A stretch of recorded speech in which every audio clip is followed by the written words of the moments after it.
नमस्कार। बिहार थिएटर कार्यक्रम में आपका बहुत बहुत स्वागत है। आपके साथ मैं हूं आपकी होस्ट अर्पिता। दर्शकों, रंगमंच अभिव्यक्ति का बहुत ही प्रभावशाली माध्यम है। समाज में चेतना जागृत करनी हो या फिर लोगों के मनोरंजन की बात हो, रंगमंच लोगों के दिलों और दिमाग पर गहरी छाप छोड़ता है। आज हम आपको एक ऐसी शख्सियत से रूबरू करवाएंगे जो न सिर्फ रंगमंच की बारीकियां हमें बताएंगे बल्कि अपने अनुभव भी हमारे साथ साझा करेंगे। जी हाँ, हमारे साथ मौजूद है रंगमंच के वरिष्ठ अभिनेता विनीत कुमार झा जी। सर, आपका बहुत बहुत हमारे कार्यक्रम में स्वागत है। नमस्कार। तो दर्शकों, जैसा कि आप जानते हैं कि रंगमंच आज से नहीं बल्कि सदियों से हमारे साथ चला आ रहा है। बात चाहे रामलीला की हो या फिर रासलीला की, इसके पौराणिक होने की कहानी बयां करता है। तो विनीत जी, मैं सबसे पहले तो यही जानना चाहूँगी कि बिहार का रंगमंच कैसा है। दर्शकों को सबसे पहले इसके बारे में बताइए। सबसे पहले तो समस्त दर्शकों को विनीत झा का विनीत अभिनंदन। जहाँ तक आपने बात की बिहार के रंगमंच की, जी, तो हम सगर्व कह सकते हैं कि हमारा बिहार का रंगमंच विकसित है और दिनानुदिन विकास पथ पर अग्रसर होते जा रहा है। यहाँ ये पटना ऐसा शहर है जहां प्रायः हर दिन कोई न कोई नाट्य प्रस्तुति होती ही रहती है, अलग अलग निर्देशकों, अलग अलग संस्थाओं के बैनर तले। जी, जो और एक बात और है, हमारा बिहार का रंगमंच जी, राष्ट्रीय फलक पर अपनी विशिष्ट पहचान बनाने में सफल हुआ है। जी, बहुत बढ़िया। खास करके यहाँ मैं 2-3 नामों का उल्लेख करना चाहूंगा। बिल्कुल बिल्कुल। सबसे पहले राष्ट्रीय नाट्य विद्यालय के प्रथम गोल्ड मेडलिस्ट आदरणीय स्वर्गीय प्यारे मोहन सहाय जी। जी, उसके बाद के दिनों में जिन्होंने बिहार, सच कहूं तो बिहार के रंगमंच को राष्ट्रीय फलक पर एक विशिष्ट पहचान दिलाई, आप हैं। संयोग से हमारे रंगगुरु भी हैं, आदरणीय श्री सतीश आनंद जी, जी, जिन्होंने अनवरत कई दशकों तक पटना में निरंतर रंगमंचीय गतिविधियों से पटना को और देश को जी, आगे बढ़ाया। तो मैं पटना रंगमंच को जी, एक सुखद स्थिति में देखता हूं बहुत बढ़िया। और आशा है जी, कि हम निरंतर आगे बढ़ेंगे, निरंतर बेहतरीन प्रयोगों के साथ, निरंतर नव प्रस्तुतियों के साथ। यही मेरी शुभेच्छा भी और शुभकामना भी है। जी विनीत जी, आपका भी एक अनुभव अगर देखा जाए तो लंबा अनुभव रहा है। आपने कह सकते हैं कि 30-40 साल तक लगभग इस क्षेत्र में काम किया है। वो कौन सी चीज़ थी, वो कौन सी बात थी जिसने आपको आकर्षित किया इस ओर आने के लिए? देखिए, सच कहूं तो रंगमंच के प्रति मेरा स्नेह जी, उभारने का काम अगर कहूं तो मेरे पूज्य पिताजी ने किया। जी, बाबूजी ग्रामीण रंगमंच से जुड़े रहे। जी, और एक बात बताऊं, सबसे पहले रंगमंच पर मुझे प्रस्तुत भी मेरे पिताजी ने ही किया। असल में होता क्या था कि गांव ग्रामीण नाटकों में पहले होता था, अब भी होता है, जी, जो किसी भी नाटक की शुरुआत मंगलाचरण से होती थी। तो मैं उन दिनों प्रायः 5-7 साल का था। जी, जी, तो होता क्या था कि सभी कलाकार नाटक के प्रारंभ में आकर स्तुति गायन करते अच्छा। थे। तो मुझे पिताजी ने, और एंट्री भी गजब है जी, कि मेरी पहली एंट्री माँ शारदे के रूप में हुई मंच पर। मुझे माँ शारदे की प्रतिमा बनाकर मंच पर बिठा दिया गया और सारे पात्र स्तुति गान करने लगे। तो मेरी नाटक की शुरुआत वहीं से हुई और उसके बाद लगातार ये क्रम चलता रहा।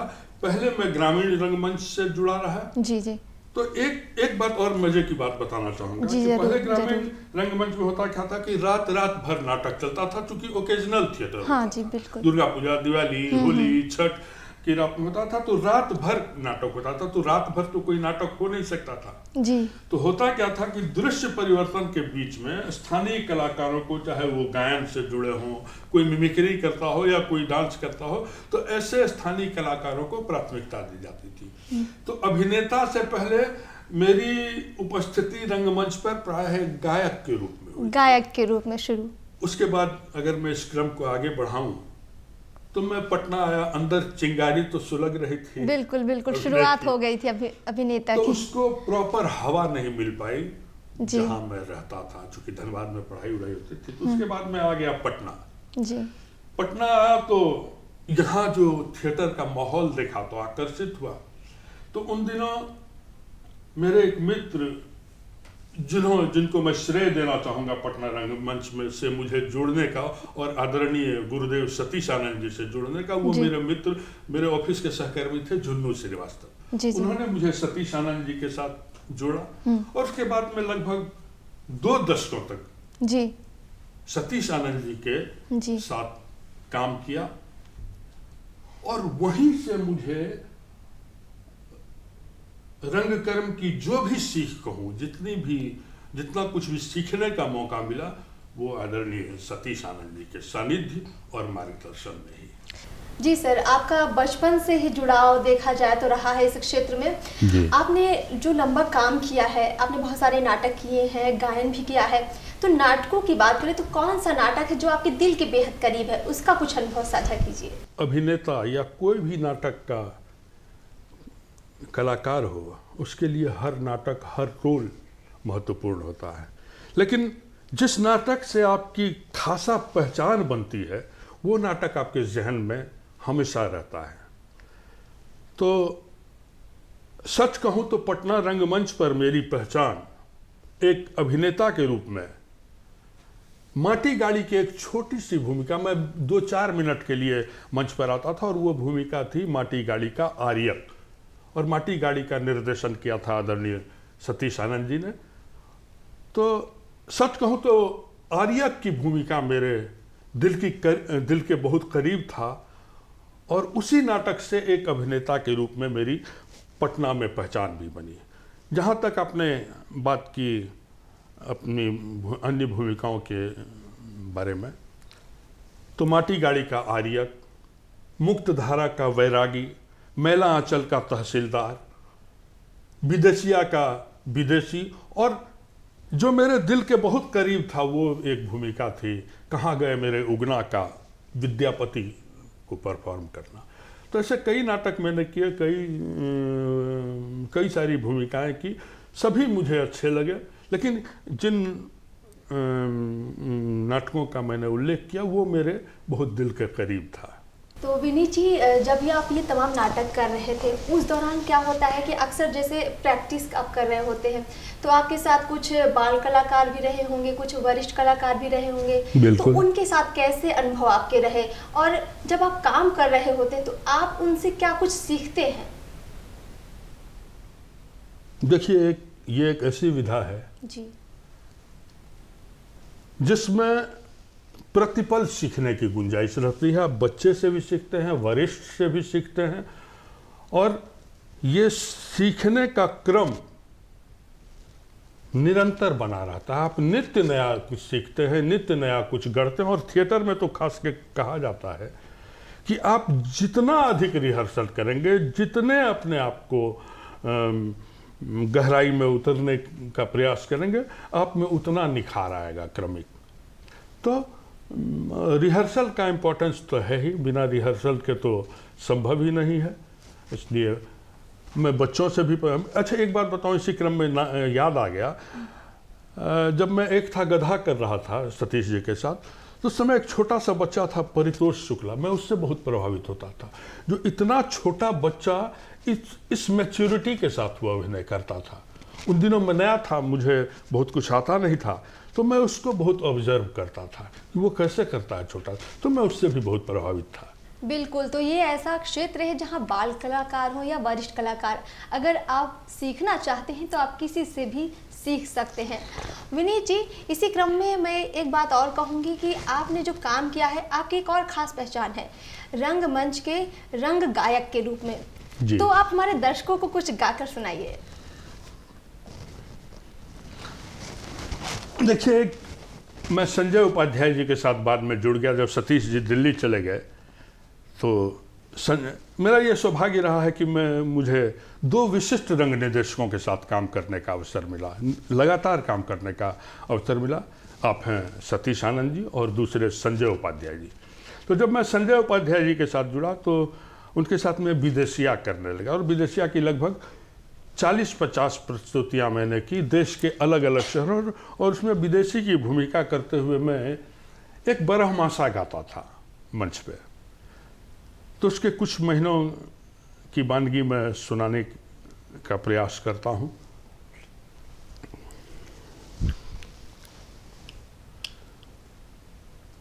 आवेला आषाढ़ मास, आवेला आषाढ़ मास, लगला अधिक आस। आवेला आषाढ़ मास, लगला अधिक आस। बरखा में पिया घरे, बरखा में पिया घरे, रही तन विदेशिया। अरे बरखा में पिया घरे, रही तन विदेशिया। तपिया तन बुनिया में है मोर पिया, ऐतन बुनिया में राखिल तन दुनिया में, से राखिल तन दुनिया में। अखरेला अधिक सवनवा विदेशिया। अरे अखरेला अधिक सवनवा विदेशिया। तमाश आई माघवा, मास आई माघवा। कपावेला गल हड़वा, हड़वा में जड़वा, हड़वा में जड़वा। समाई रे विदेशिया। त पलंग बासुनवा, पलंग बासुनवा, का कन्या या गुनवा से। पलंग बासुनवा, का कन्या या गुनवा से। भारी हा महीनवा फगुनवा विदेशिया। अरे भारी हा महीनवा फगुनवा विदेशिया। ये मैं 12 महीना का था, लेकिन अभी समय कम है तो कुछ महीनों का वर्णन मैंने किया तो सुनाया। बहुत ही शानदार आपने गाया और आनंदित हो गई मैं तो। धन्यवाद। जी बिल्कुल, आपकी पहचान तो बिहार से आगे देश दुनिया तक है। आपका काम बहुत ही शानदार रहा है, और इसी क्रम में जो ये आपका तमाम अनुभव है, हम चाहेंगे कि हमारे दर्शक उससे बहुत कुछ सीखें। आज का जो कलाकार है रंगमंच में आ जाता है, लेकिन कई बार बारीकियों से दूर रहता है। तो पटकथा से लेकर अभिनय तक क्या कुछ ऐसी चीज़ें हैं जो एक कलाकार को ध्यान में रखनी चाहिए? देखिए जी कोई भी विधा हो, जी और खास करके जहां बात रंगमंच की हो, तो सबसे पहली आवश्यकता मैं मानता हूं ड्यू अनुशासन, ड्यू डिसिप्लिन। साथ ही आप जल्दबाजी ना करें। थिएटर जल्दबाजी का काम नहीं है। आपको पूर्वाभ्यास पर पूरा ध्यान देना चाहिए, दूसरी सबसे बड़ी आवश्यकता है किसी के लिए आपका उच्चारण दोष आप में ना हो, प्लस आपका निर्देशक नाटक का आपसे क्या चाहता है आपकी भूमिका को लेकर, तो उस पर आपकी गहरी पकड़ होनी चाहिए। आप जितना पूर्वाभ्यास करेंगे आपको ग्रेजुअली आपको खुद उसमें डेवलपमेंट दिखेगा। और मेरी मान्यता है कि वैसे तो दिमाग की आवश्यकता तो होती ही है किसी काम को करने के लिए, लेकिन दिल का जुड़ाव जब तक आप किसी चरित्र से पूरा का पूरा नहीं कर पाते हैं तब तक प्रायः आप भूमिका के साथ न्याय नहीं कर पाते हैं। तो दिल और दिमाग दोनों को खोलकर पूरी गंभीरता और सजगता से आपको पूर्वाभ्यास करना चाहिए, निरंतर अभ्यास करना चाहिए किसी रोल की तैयारी के लिए। ये मेरा भी प्रोसेस यही रहा है। मैं आपको बताऊं, जब मैं किसी नाटक का रिहर्सल कर रहा होता था तो स्कूटर या गाड़ी चलाते हुए भी उस डायलॉग को बोलता चला जाता था। आईने के सामने जाके करता था कि ठीक है वहाँ तो रिहर्सल में कर लिया, घर जाता था तो आईने के नज़दीक करता था। आपको सच बताऊं तो रात में मैं बिस्तर पर बुदबुदाते रहता था डायलॉग को। तो ये प्रोसेस, इन सारे प्रोसेस से आपको गुजरना होगा, तभी आप अपने आप को तैयार कर सकते हैं पूरा का पूरा।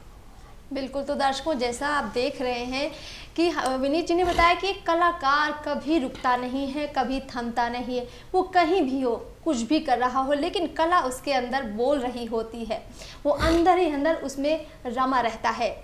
विनीत जी, अगर आज के परिप्रेक्ष्य में हम देखें करियर के रूप में ये कितना बेहतर रहेगा आज के लोगों के लिए? हम इस मामले में सौभाग्यशाली हैं। हमारा पटना रंगमंच इस मामले में यहाँ खासकर इन दिनों बहुत डेडिकेशन के साथ काम हो रहा है।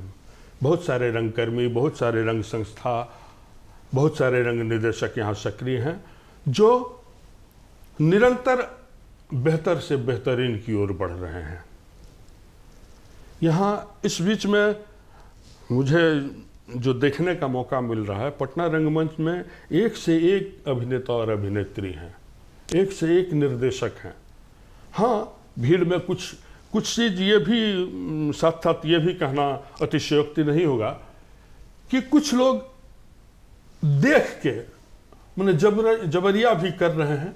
अच्छी बात है, कर रहे हैं। तो एक तरफ जहाँ होता है कि बहुत अच्छी प्रस्तुतियाँ हमें देखने को मिलती है, तो वहाँ दूसरी ओर ये भी हो रहा है कि कुछ प्रस्तुतियाँ बहुत कमज़ोर भी रह जाती हैं। उसकी एक वजह सबसे ये है, मैं मानता हूँ, कि ऐसे लोग बहुत जल्दबाजी में रहते हैं। तो नाटक जल्दबाजी का चीज़ नहीं है। तो जैसा कि विनीत जी ने बताया कि जल्दबाजी की चीज़ नहीं है नाटक, इसमें बहुत ही धैर्य की ज़रूरत है और आपको ध्यान देने की ज़रूरत है कि अगर आप उसमें सच में करियर बनाना है तो आपको पूरे तौर तरीके अपने ठीक करने होंगे, अनुशासन में रहना होगा और तमाम बातें जो विनीत जी ने अभी अभी हमसे साझा की है उन पर ध्यान देना होगा।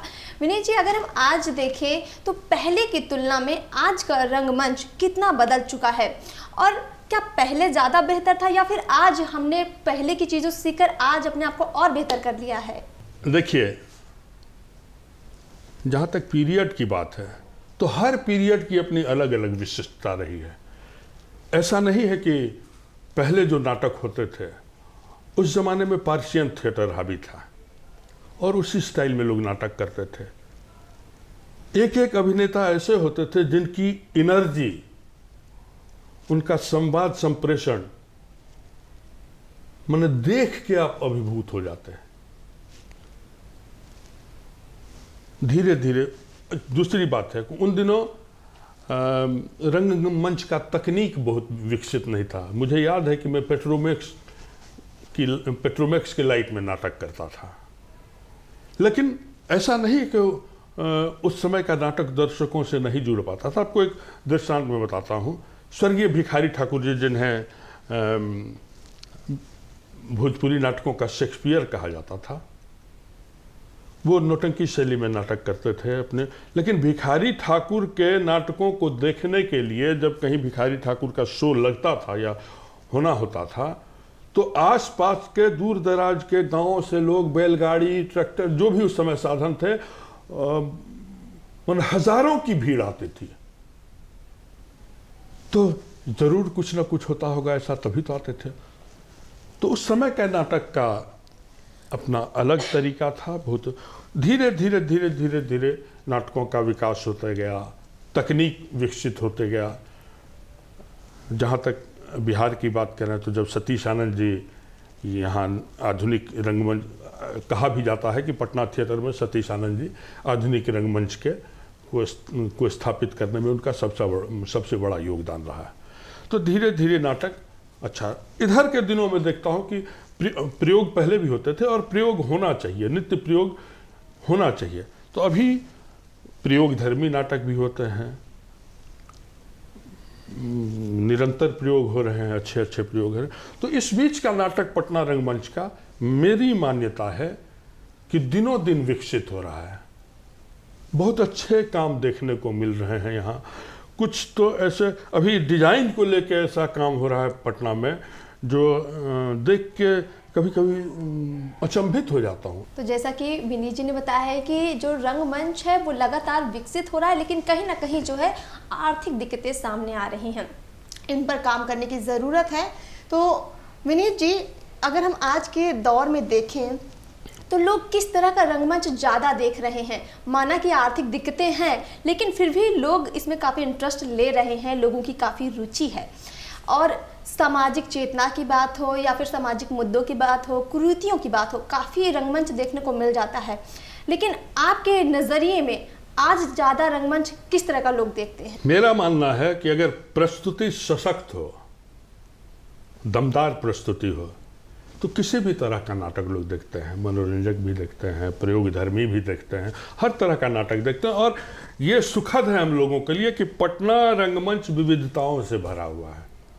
यहाँ हर तरह के नाटक होते हैं। जहाँ एक तरफ संजय उपाध्याय जी का विदेशिया और उगना भी लोग बड़े चाव से देखते हैं, तो और लोगों का नाटक भी देखते हैं। लेकिन एक चीज़ मैं संयोग से हूँ तो एक बात मैं कहना चाहूँगा कि किसी हद तक दर्शकों का जुड़ाव कम होता जा रहा है रंगकर में। दर्शक नहीं जुड़ पा रहे हैं। जो हम लोगों का जब दौर था तो लोग टिकट लेकर आते थे नाटक देखने, पूरा हॉल खचाखच भरा रहता था। लेकिन दर्शकों की कमी दिनानुदिन होते जा रही है। तो हम लोगों का प्रयास है कि दर्शकों को फिर से जोड़ा जाए। लेकिन जहाँ तक आपने प्रस्तुति की बात की, तो प्रस्तुति अगर सशक्त होती है, दमदार होती है, तो दर्शक देखते हैं और हर तरह के नाटकों को देखते हैं। चाहे वो लोक शैली का नाटक हो, चाहे रियलिस्टिक प्ले हो, चाहे प्रयोग धर्मी नाटक हो, लोग देखते हैं, बड़े चाव से देखते हैं। विनीत जी, बहुत ही कम वक्त बचा है, लेकिन हम चाहेंगे कि आप हमारे दर्शकों को अपने सबसे प्रिय नाटक या अपने गायन की कुछ शब्द सुनाए, कुछ डायलॉग सुनाए। देखिए, डायलॉग तो बताया कि मैं बहुत दिनों से नहीं हूँ, लेकिन जो एक रूल मैंने बताया था कि मैं विद्यापति की भूमिका करता था। कहाँ गए, पद्मश्री उषा किरण खान जी का लिखा हुआ ये नाटक था, कहाँ गए मेरे उगना। तो उसमें एक संवाद था मेरा। ज़्यादा समय नहीं है तो उसकी पृष्ठभूमि नहीं बताता हूँ, सीधे मैं संवाद पे आता हूँ।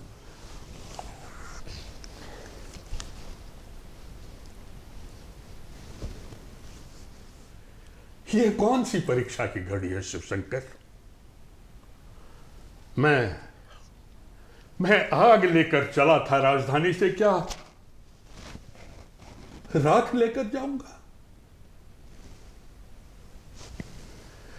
नियति ने कितना क्रूर मजाक किया है मेरे साथ। मैं गहरे समुद्र में ढकेल दिया गया हूं।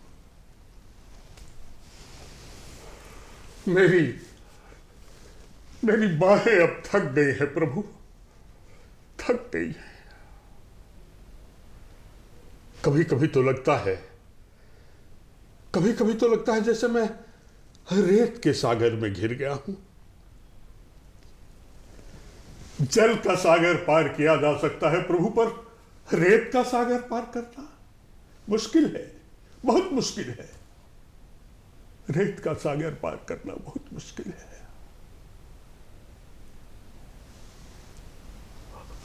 यार, जो थोड़ा बहुत था बहुत स्मरण बहुत में, वो बढ़िया। सुना दिया, अपने संवाद सुनाने को कहा एक था। क्षण के लिए बिल्कुल मंत्रमुग्ध हो गई थी आपके अभिनय से मैं और मेरी दिली इच्छा होने लगी कि मैं और ज़्यादा इस अभिनय को देखूं। और वक्त हमारे पास बहुत कम है, लेकिन आपने अपना इतना कीमती वक्त हमें दिया, अरे इतनी महत्वपूर्ण हमारे साथ बातचीत की, हमारे दर्शकों को बहुत सारी बारीकियां रंगमंच के बारे में बताई। आपका बहुत बहुत शुक्रिया, बहुत बहुत धन्यवाद। तो दर्शकों, अब वक्त हो चुका है आपसे विदा लेने का, लेकिन आप अपना प्यार हमारे साथ बनाए रखिए। दूरदर्शन बिहार पर हम ये कार्यक्रम आपके लिए लेकर आते रहेंगे। फिलहाल हमें दीजिए इजाज़त। नमस्कार।